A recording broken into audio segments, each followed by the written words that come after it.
সমাজ ব্যবস্থাটা কি কোরআনের আলোকে হচ্ছে আমাদের? হ্যাঁ, কোরআন কোথায়? কোরআনটা কই? আপনার বাড়িতে আছে না?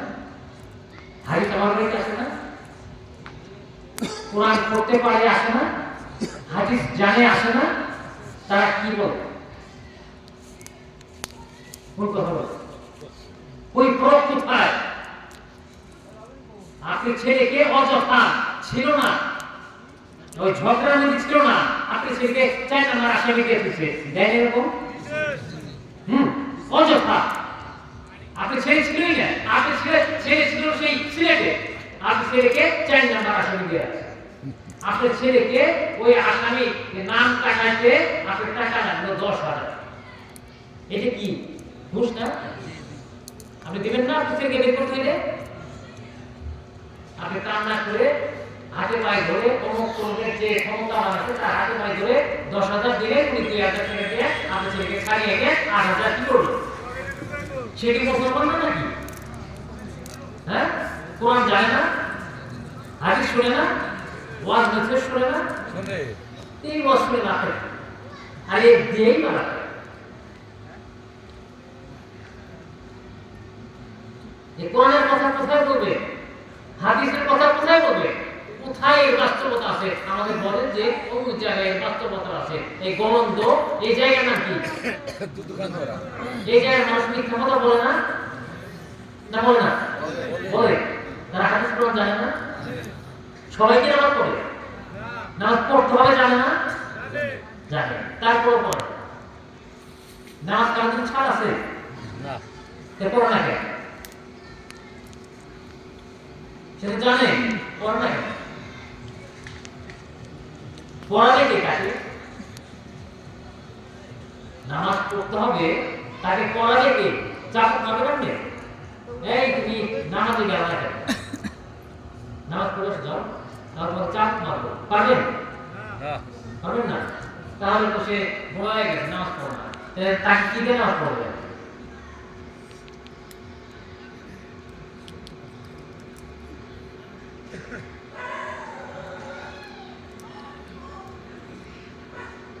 আমরা হলো মানুষ, তাই না? সৃষ্টি শ্রেষ্ঠ জীব। আমাদেরকে আল্লাহ পাঠিয়েছেন এই দুনিয়ায়, পাঠিয়ে আল্লাহ ঘোষণা করে দিয়েছে অনেক কিছু। আমরা বলি, অমুকে বলে, তমুকে বলে, এইগুলো ইলেকশনের সময় আপনাদেরকে ক্যান্ডিডেটরা চা খাওয়ায় না? হ্যাঁ, চা খান, চা খান, ওই চা খান, প্রথম বিনিময় খাওয়াইলো, আপনি তাকে ভোট দেবেন। ক্যান্ডিডেটরা পয়সা দেয় না সমাজে? হ্যাঁ, মসজিদে, মাদ্রাসায়, অমুক প্রতিষ্ঠানে, অমুক আপনার একটা সংগঠনে দেয় না? আচ্ছা, এই টাকাটা এই যে দিল, 50 লক্ষ টাকা খরচ করলো সে নাকি চেয়ারম্যানের জন্য? চেয়ারম্যান সাহেবের ইনকামটা কি 50 লক্ষ টাকা খরচ করলো? এই যে মসজিদে দিল 20,000, কিসের টাকা ওটা? বিমার আপনি নিয়ে নিলেন, আপনাকে 20 বস্তা সিমেন্ট দিল, আপনি নিয়ে নিলেন। রড দিল 2, আপনাকে বললো, ঘোষণা দিল আমি আপনাদেরকে 2 গাড়ি দিব, মারহা বলেন না নাকি? খুশি হইলেন না আপনারা? ভোট দিবেন তো? এই যে আক্রমণে আসে কোথায়? হ্যাঁ, নাই। কোরআনের কোন আইনকে মানিয়ে না আমরা? বলেন কেন নিলেন? তাকে ভোট দিবেন হলো কি? কোনো বিনিময় না। একজন ভালো মানুষ সমাজে দ্বারা কি হবে? সমাজ উন্নত হবে, সমাজে কাজে লাগবে। ন্যায় বিচারক, সত্যবাদী, এই লোকটাকে ভোট দিলে আমাদের সমাজটা উন্নত হবে, সমাজের সুন্দর কাজ হবে, গরিব দুঃখী কাঙাল অসহায়দের পাশে দাঁড়াবে। ওই লোকটাকে পয়সা নিয়ে ভোট দিবেন না, ভোট দিবেন একজন নিয়ে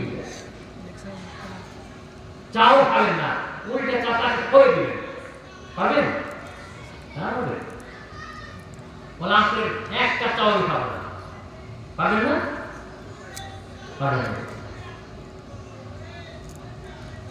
আরো কি করবেন জানেন? আপনারা তাকে আরো বলবেন যে হ্যাঁ আসি আসি আসি, আপনি কিছু আসি, আসলে একটু ভোট তাকে দিবেন না। আমার দিনে ভোট করে একটা না, তোমাদের এখানে 4 দিন ক্যান্ডিডেট দাঁড়িয়েছে, 4 দিন লিখে তুমি দিয়ে দিবে, তাহলে না করো না, হ্যাঁ না করা যায় কাউকে, না করলে তোমার একটা ভয় আছে যে ও মেম্বার হইলে ওর কাছে গেলে আমার আর এই সার্টিফিকেট দিব না, সিগনেচার দিব না, কিছুই দিব না, তাই তোমার আল্লাহর প্রতি তাওয়াক্কুল নাই। তাওয়াক্কুল বলে ওইটাকে আমি ওকে দেব না, অমুককে দেব, অযথা আমার কাছে আপনি ঘুরেন না, আমি ভোট দেব অমুককে, তাকে বলে তাওয়াক্কুল। আল্লাহর প্রতি যাদের তাওয়াক্কুল, তারা মায়ের খাইছে, তারা রক্তাক্ত হয়েছে, তারা নির্যাতিত হয়েছে। রাসূল সাল্লাল্লাহু আলাইহি ওয়াসাল্লাম নির্যাতিত হয়নি, সে মায়ের খায়নি, অপমান অবস্থ হয়নি, না হয়নি? আমরা কার উম্মত? হ্যাঁ, তাহলে আপনার আমার কি সেই নবীর যে তাওয়াক্কুল ছিল আল্লাহর প্রতি, আপনার তো আমি সেই দয়াল নবীর উম্মত বলে দাবি করি, তাই না? তাহলে আমাদের কি সেই তাওয়াক্কুলটা আছে? তাহলে নবী তো আমাদের জন্য শাফায়াত করবেন, নবী আমাদের শাফায়াত করবেন। নবী যদি শাফায়াত আপনাকে আমাকে না করে, শাফায়াতটা করবে কি? আর কি আছে শাফায়াত করার? তাহলে কি নবীকে ভালোবাসতে হবে না? জান মাল ইজ্জত সমস্ত দিয়ে পৃথিবীর সমস্ত কিছুর চেয়ে বেশি ভালোবাসতে হবে কাকে? কারণ উনি বলবেন একমাত্র কি ইয়া উম্মতি ইয়া উম্মতি, আর সব নবী বলবে ইয়া নাফসি ইয়া নাফসি, না বললাম? হ্যাঁ, একমাত্র দয়াল নবী বলবে কি ইয়া উম্মতি, আর সব নবীরা বলবে ইয়া নাফসি। তার নবীরা যদি ইয়া নাফসি বলে, তাহলে আপনি কি নবীর সমতুল্য? হ্যাঁ, তাহলে নবীরা বলবে ইয়া নাফসি, তাহলে আপনি জরিপ করেন যে আপনি কোন স্তর আছেন, আপনি কোথায় আছেন, আপনি নিজেকে বিচার করেন যে আমি আছি কোন জায়গায়। নবীরাই বলবে ইয়া নাফসি ইয়া নাফসি, আর আমি আছি কোন জায়গায়? আমার দয়াল নবী বলবে ইয়া উম্মতি ইয়া উম্মতি। তাহলে যদি আমার দয়াল নবী আমার জন্য সুপারিশ কামনা করেন, তাহলে একটু ভালোবাসা, বিন্দু মাত্র ভালোবাসাও যদি কোনো উম্মতের হৃদয়ের মধ্যে থাকে, তাকে নবী সাহায্য,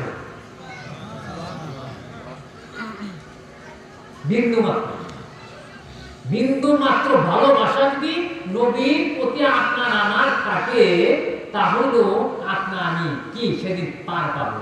একটু ভালোবাসা রাখবো না নবীর প্রতি?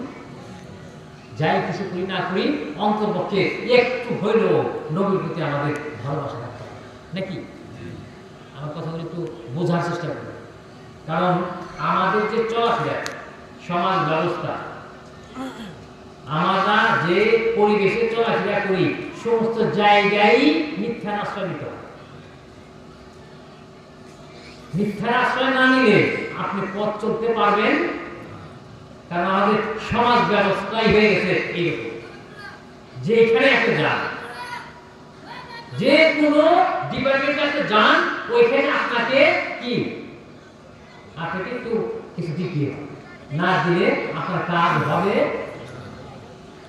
সরকার ঘোষণা দিল, সাপোজ মনে করেন যে এই কাগজটা অমুক জায়গায় ওটাইতে হলে 150 টাকা লাগবে, ন্যায় 300, না বললাম সত্য? হ্যাঁ, সরকার বলছে এইটার ফি হলো 500 টাকা, ন্যায় 3000। এইগুলোর সংস্কার কেমনে করা যায় এই চিন্তা আমার না করে দেশের মানুষ করলো না রে, খালি বলে নামাজ পড়ো নামাজ পড়ো। কোরআন হাদিসের কথা।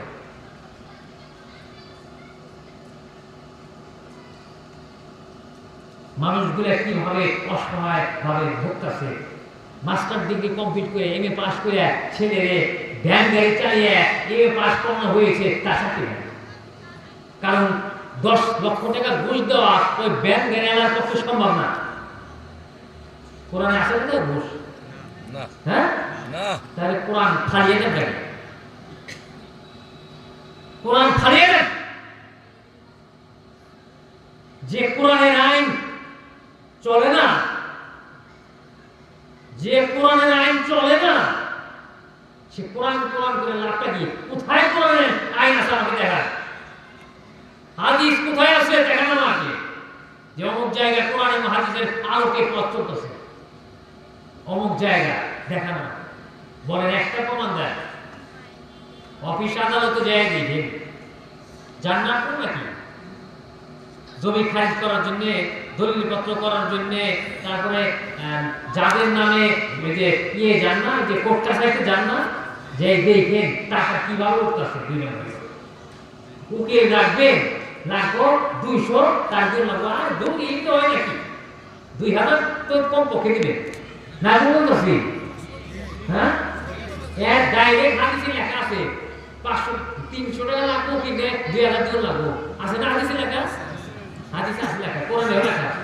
তার আগে ভিতরে কি? কোরআন হাদিস, কোরআন হাদিস। একজন নামাজি ব্যক্তি, নামাজের তাগিদ দেওয়া হয়েছে, তাই না? অনেক অনেক বেশি নামাজের তাগিদ দেওয়া হয়েছে। 82 জায়গায় নামাজ পড়তে, নামাজ পড়তে হবে, নামাজ পড়তে হবে, নামাজ পড়বে। আপনি পড়বেন, আপনার স্ত্রী পড়বে, আপনার ছেলে পড়বে, আপনার মেয়ে পড়বে নাকি? এই দেশের প্রভাবশালী যারা, পয়সাওয়ালা যারা, তাদের ছেলে মেয়েদেরকে দেখেন প্রথমে শিক্ষা দেয় কি জানেন? ABCD।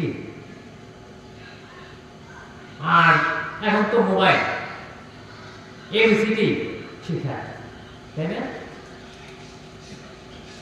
গান শিখায়, কিন্তু এই যে আছে না আলিফ পাতা, বয়স হয়ে গেছে 15, 18, 20, 22, 25, বিয়ে দিছে, বিয়ে করছে, আলিফ পাতা বলতে পারবে না নাকি? বলতেছি আলিফ পাতা বলতে পারবে না। আমি তো দেখাই না বাচ্চাদেরকে, আপনার জায়গায় না যারা এখানে ওয়াজ শুনতে আইছেন, এইখানে অনেকে আছেন আলিফ পাতা বলতে পারবেন না। বলবো না নাকি? বেজার হইলে আপনাদের দোষ না, দোষটা কার? এই কালচারটা নাই আমাদের। সুশিক্ষাটা প্রথম দেয় না, কোরআনের আওতা প্রথম ভিতরে দিলে ঢোকায় না, না ঢোকাইতে ঢোকাইতে দিলটা কহর করে, বুঝতে পারছেন? যার জন্য এখন ওই অন্ধকারের মধ্যে আমরা আলোর সন্ধান আর পাচ্ছি না। যতই লাইট জ্বালান উপর দিয়ে, ভিতর যেমন অন্ধকার, ভিতর আলোকিত করবো কি দিয়ে? নামাজ পড়লে কোনদিন ভিতর আলোকিত হয় না? হ্যাঁ, নামাজি ব্যক্তিরা গোশ খায় না, খায় না? খায় না? খায় তো নাকি? দেখছেন দেখছেন অবস্থাটা? তো আসলে ঘটনা হয়েছে কি, এখানে ওলি আল্লাহদের কথা হইল, ওলি আল্লাহদের কথা তো অনেকেই পছন্দ করে না। তো যা হোক, আমি একজন পীর হিসাবে আপনাদেরকে বলবো যে আপনি নামাজ পড়বেন এবং কোরআন শিক্ষা করবেন। পারবেন না নাকি? নামাজ শিক্ষা করবেন, নামাজ পড়বেন, কোরআন শিখবেন, কোরআনের আইন নিয়ে পথ চলবেন, হাদিস পড়বেন, হাদিস শুনবেন, শুনে ওইভাবে পথ চলার চেষ্টা করবেন। তো অনেক কঠিন ব্যাপার, এগুলো অনেক কথাই আছে, এগুলো বলে আসলে লাভ নেই। কেন লাভ নেই? ইব্রাহিম আদম বাদশাহ, কি ইব্রাহিম আদম তার একটা খাট বানাইছিল একজন, 25 বছর বয়স সময় লাগছিল। কত বছর? 25 বছর সময় লাগছিল খাটটা বানাইতে। বানাইয়া ক্লান্ত হয়ে ওই লোকটা খাটের মধ্যে শুয়ে পড়ছে। ইব্রাহিম আদমকে দেখতেছে আমার খাটের উপরে এই বেদম এসে শুয়ে পড়ছে, 10টা ব্যাগতে বাড়ি মারছে। কয়টা? 10টা। কয়টা? 10টা। এই 10টা ব্যাগের বাড়ি মারতে হাসে আবার কাঁদবে, হাসে কাঁদবে।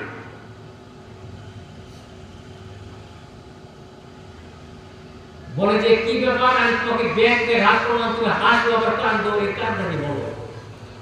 বলে হাসতেছে হইল আপনার ব্যাগের আঘাতে আমার পাপ মুক্ত হয়ে গেল। আপনার ব্যাটের আঘাতে আমার পাপ মুক্ত হয়ে গেল। আর আপনি তো আমার 10টা বাড়ি মারছেন, আপনার জন্য যে হাজার